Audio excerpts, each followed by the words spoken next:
ನಮಸ್ಕಾರ, ನಮ್ಮ ಚಾನಲ್ಗೆ ಸ್ವಾಗತ. ನಾನಿವತ್ತು ಇದು ಮುಕುಣಿ ಕಾಳು ಮಟ್ಕಿ ಅಂತೀವಿ ನೋಡಿ, ಮಟ್ಕಿದ ಪಲ್ಯ ಮಾಡ್ತಾಯಿದ್ದೀನಿ.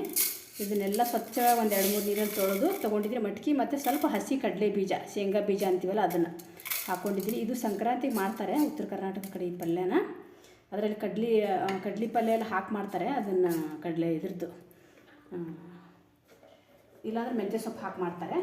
ಅದನ್ನು ಸೊಪ್ಪಿಲ್ಲ, ಅದಕ್ಕೆ ನಾನು ಹಾಗೆ ಮಾಡಿ ತೋರಿಸ್ತಾ ಇದ್ದೀನಿ ನೋಡಿ. ಇದನ್ನು ಸ್ವಲ್ಪ ಬೀನ್ಸು ಮತ್ತು ಕ್ಯಾರೆಟ್ ಸೇರಿ ತೊಳೆದ್ಬಿಟ್ಟು ಸಣ್ಣಗೆ ಈ ಥರ ಉದ್ದುದ್ದು ಹೆಚ್ಚಿಟ್ಕೊಂಡಿದ್ದೀನಿ. ಇದನ್ನು ಸ್ವಲ್ಪ ಹಾಕ್ತಾಯಿದ್ದೀನಿ. ಇದನ್ನು ಮುಳುಗೋವಷ್ಟು ನೀರು ಹಾಕಿ ಬೇಯಿಸ್ಕೊಳ್ಳೋಣ ಇವಾಗ. ನೋಡಿ, ನೀರು ಹಾಕ್ಬಿಟ್ಟು ಇವಾಗ ಅದನ್ನು ಬೇಯಿಸೋಕೆ ಹಚ್ತಾಯಿದ್ದೀನಿ.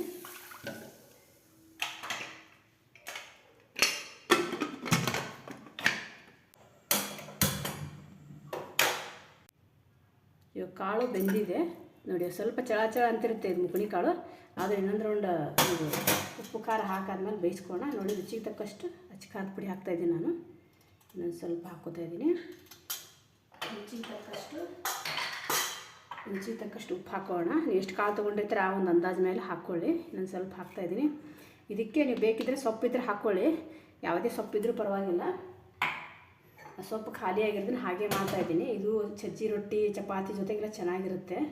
ಈ ಸಂಕ್ರಾಂತಿಗೆ ಅಂತ ಮಾಡ್ತಾರೆ ಈ ಕಡೆ ಎಲ್ಲ ಇದನ್ನು ನೋಡಿ. ಇದು ಬೆಳ್ಳುಳ್ಳಿ ಒಂದು 5-6 ಪೀಸು, ಆಮೇಲೆ ಸ್ವಲ್ಪ ಕರಿಬೇವು ಇದನ್ನು ಹಾಕೋತಾ ಇದ್ದೀನಿ. ಇದಕ್ಕೆ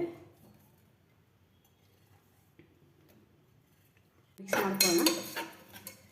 ಈ ಮುಕುಣಿ ಕಾಳು ಸ್ವಲ್ಪ ಸರಿಯಾಗಿ ಬೇಯಲ್ಲ ಒಂದೇ ಟೈಮ್ಗೆ, ನೆಕ್ಸ್ಟ್ ಟೈಮ್ಗೆ ಸಾಫ್ಟಾಗಿ ಬೇಯುತ್ತೆ. ಹಸಿ ಕೊಬ್ಬರಿ ತುರಿದೆ, ಅದು ಕೂಡ ಹಾಕೋಬೋದು, ಚೆನ್ನಾಗಿರುತ್ತೆ. ಇದಕ್ಕೆ ಸ್ವಲ್ಪ ನೀರು ಹಾಕ್ತಾಯಿದ್ದೀನಿ. ಮುಚ್ಚಳ ಮುಚ್ಚಿ ಸ್ವಲ್ಪ ಬೇಯಿಸ್ಕೋಣ, 1 ಸೀಟಿ ಬರೋವರೆಗೆ. ಪಲ್ಯ ಆಗಿದೆ, ಗಮ್ ಅಂತ ಸ್ಮೆಲ್ ಬರ್ತಾಯಿದೆ. ಇವಾಗ ನೀರೆಲ್ಲ ಇದು ಹಾಕಿರೋದ್ರೆ ಸ್ವಲ್ಪ ತಣ್ಣ ನೀರು ಹಾಕೋಣ, ಇಲ್ಲಾಂದರೆ ಪೇಸ್ಟ್ ಥರ ಆಗಿಬಿಡುತ್ತೆ ಅದು.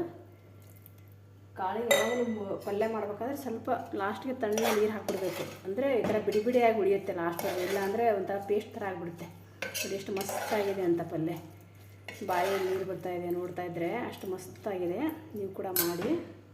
ನಾನು ಸ್ವಲ್ಪ ನೀರು ಹಾಕ್ತೀನಿ. ಸಂಕ್ರಾಂತಿಗೆಲ್ಲ ಸಜ್ಜಿ ರೊಟ್ಟಿ ಜೊತೆ ಚಪಾತಿ ಜೊತೆ ಚೆನ್ನಾಗಿರುತ್ತೆ ಅಂತ ಮಾಡ್ತಾರೆ ಊರ ಕಡೆ ಎಲ್ಲ, ತುಂಬ ಮಸ್ತಿರುತ್ತೆ. ಇವಾಗ ನಾನು ಬೌಲಿಗೆ ಹಾಕ್ತೀನಿ ನೋಡಿ. ಇದಕ್ಕೆ ಹಾಕ್ತಾಯಿದ್ದೀನಿ ಇವಾಗ ಬೆಂದಿರುವಂಥ ಕಡಲೆ ಬೀಜ, ಬೆಳ್ಳುಳ್ಳಿ. ಎಷ್ಟು ಮಸ್ತಾಗಿ ಸ್ಮೆಲ್ ಬರ್ತಾಯಿದೆ. ಚಪಾತಿ ರೊಟ್ಟಿ ಅನ್ನದ ಜೊತೆ ತಿನ್ಬೋದು. ಸಂಕ್ರಾಂತಿ ದಿವಸ ಸಜ್ಜಿ ರೊಟ್ಟಿ ಯಾರಾದರೂ ಉತ್ತರ ಕರ್ನಾಟಕದವರಿದ್ದರೆ ಸಜ್ಜಿ ರೊಟ್ಟಿ ಜೊತೆ ತಿನ್ಬೋದು. ಸೊಪ್ಪಿದ್ರೆ ಹಾಕ್ಕೊಳ್ಳಿ, ಚೆನ್ನಾಗಿರುತ್ತೆ. ನಮಸ್ಕಾರ, ನೀವು ಕೂಡ ಮಾಡಿ ನೋಡಿ. ದಯವಿಟ್ಟು ಇಷ್ಟ ಆದರೆ ಸಬ್ಸ್ಕ್ರೈಬ್ ಮಾಡ್ಕೊಳ್ಳಿ, ಲೈಕ್ ಮಾಡಿ, ಶೇರ್ ಮಾಡಿ.